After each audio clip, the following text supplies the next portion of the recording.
Hello and welcome to our first installment of Rutherford Friday. Our Rutherford today, July 9th, marks 153 years since the 14th Amendment was adopted into the United States Constitution. One of three post-Civil War amendments to the U.S. Constitution, the 14th Amendment is known for granting citizenship to all men born or naturalized in the United States, including former slaves, strengthening civil and legal rights through due process, and guaranteeing equal protection under the law. The 14th Amendment also stopped counting only 3/5 of the slave population when determining the state representation in the House of Representatives.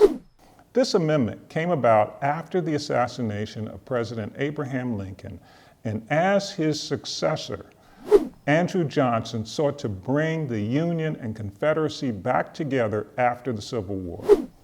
Congress had passed the Civil Rights Act of 1866 to eliminate laws known as the Black Codes, which sought to limit the freedoms of former slaves.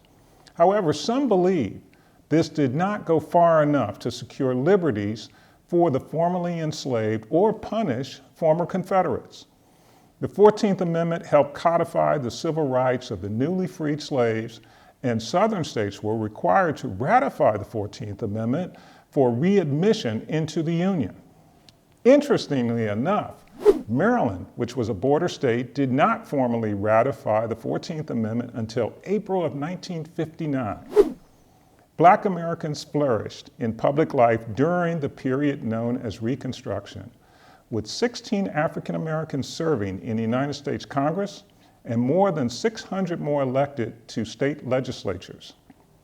The Compromise of 1877, as discussed in Mundane but Meaningful, episode number 15, made Rutherford B. Hayes the 19th President of the United States, but also pulled federal troops out of the South, ending Reconstruction and leading to the rise of the Jim Crow era and legal segregation.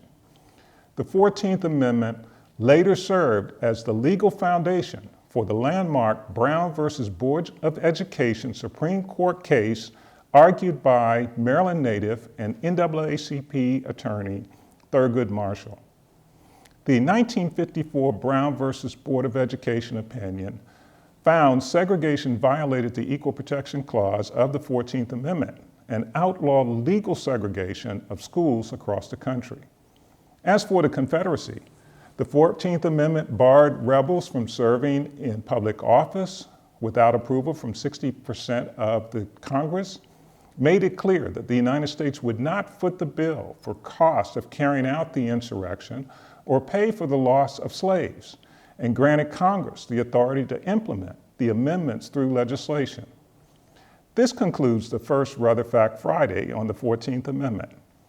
I hope that during this moment in our nation, we reflect on the spirit of the 14th Amendment as well as our universal ideals upon which our nation was founded. I will see you next time. Thank you.